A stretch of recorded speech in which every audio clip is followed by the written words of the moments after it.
Nordic Marine Instruments is a newer brand, now with two models. The first one launched last year through Kickstarter. For those who have not heard of Nordic, or even those that have, you may not be aware it's based in Denmark and run by Mick Jorgensen, who started the Instagram page Wrist Porn with his cousin Sebastian, and the man behind Watch Bandit, a very popular watch reseller and strap website.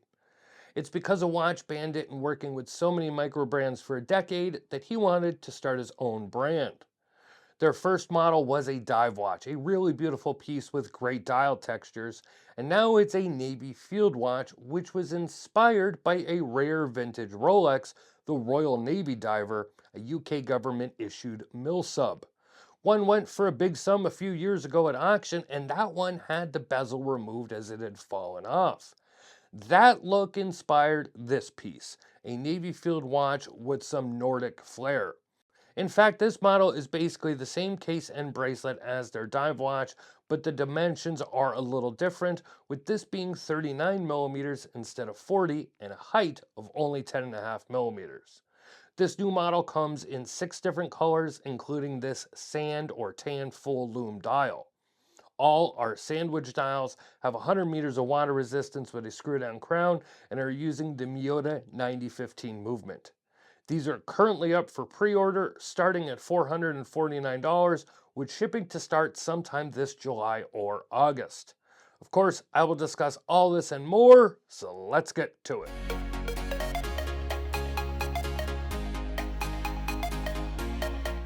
Okay, so even though these are on pre-order, this is not a prototype. This is a production model I have, and as such, this is the watch you will receive. There will be no changes from this one to the one customers get. And yes, there are 6 different models, and I have to say all of them look really good. There's this tan full lume dial, but then you have this light sky blue dial, a dark moss green dial, black, a silver gray, and an all DLC case and bracelet model with a black dial and vintage colored lume paint. I think my favorite would probably be the dark moss green dial, but I also love the silver dial, just a great clean look. Also, if you're wondering on how to say the model and color name, Mick sent me some audio. I believe it's SØVÄRN Full Moon. I hope I got that at least close.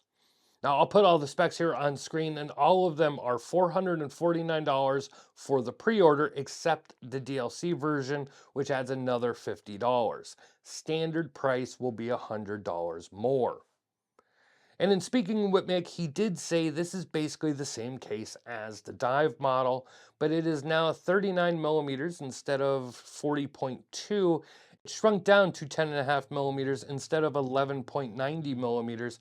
And I have to think part of that reduction in thickness comes from the removal of a bezel.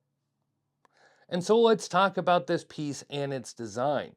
Since it started as a dive watch, I still think it has that feel to it in terms of the case, crown, and crown guards, and that's an aspect I really like about it. It's not a standard round case or soft curves like some field watches tend to be. This one has hard, defined lines through the mid case and at the lugs. Notice the way the lugs end abruptly, a slight blockiness to them if you will, though this is a very thin and svelte watch. We got a nice mix of brushed and polish on the case, just the right amount of polish in my personal opinion. A polished chamfer on the top and bottom of the mid case, a polished chamfer on the bezel area, as well as the top area on the inside of the lugs. This continues to the clasp with an outer polished chamfer, but that's it. The rest of the case is all brushed, as is the bracelet, and this is a look I love. It's just enough to give contrast and highlight those areas, yet not so much that you have to worry about fingerprints and unsightly scratches in high polished areas. The crown does screw down, as most field watches do, and we get 100 meters of water resistance, which is more than enough for a field watch, though I have reviewed some in the past few years that do 200 meters, but again, it's enough that you can get it wet in the river or in the rain without having to worry. The design of the case, especially the profile, kind of give me Seiko vibes, like the 62 Mas, but straighter in profile. and with the polished chamfers somewhat like the Christopher Ward light catcher cases. It has a very refined, sleek look about it, and I love how thin it is and how nicely integrated the crown guards are. And then we get to the dial, and for a watch that at first glance has a simple and clean dial, it's actually got a lot going on. There's a very slight texture to the dial, but if you look at the other versions, there seems to be more texture there, or I guess I should say a more noticeable texture to them, as I think this one gets a little muted because it's covered in Lume compound. This is a full sandwich dial with the cutouts underneath, and underneath is black, and the hands are black as well, with no Lume applied to them except on the second hand. The chapter ring is flat, and to my eye it seems to be a separate piece, as there is a cut line with a polished steel showing through between the main dial and chapter ring, and I really like this look. It just seems like a simple way to give a flat dial a little depth. Other little details like the anchor counterbalance on the second hand, the color match date wheel, which is present on all colors of this model, and an applied logo, which is the anchor and a shield. And when you really zoom in, you can just see how nicely done this logo is. There's just a lot of attention to detail here that you just don't see with a lot of watches at this price, even some double this price. And before I talk caseback, let's get to how this watch looks in the dark, as it is a full Lume dial. That entire tan dial lights up a nice yellowish green color, and like I said, the sandwich indices and hands are all black, but are easy to see in contrast of the Lume dial, and the second hand tag is lumed, so you can keep track of the seconds in the dark if need be. Now, I've gone back and forth on this caseback, and the reason is just how simple and plain it is. It's relatively flat, which is good, but that brushed middle area is just so nondescript, and I think I was hoping for at least an etching of the Anchor Nordic logo. Now, it is the caseback, no one sees this, but I did call Nomadic out about a year or so ago for a similar looking caseback, but that was double this price, so I guess I can give it a pass. This is also a field style watch, not meant to be exactly flashy. I was just wanting something a little bit more on the back is all. That flat simple caseback really does feel great on the wrist though. And combined with the mostly straight lugs, it sits nice and flat on the wrist, yet it doesn't feel blocky or weird at all. And while I usually prefer 40 to 42 millimeter watches, at 39 millimeters and no bezel, I think it looks proportionate on my 7.5 inch or 19.05 centimeter wrist.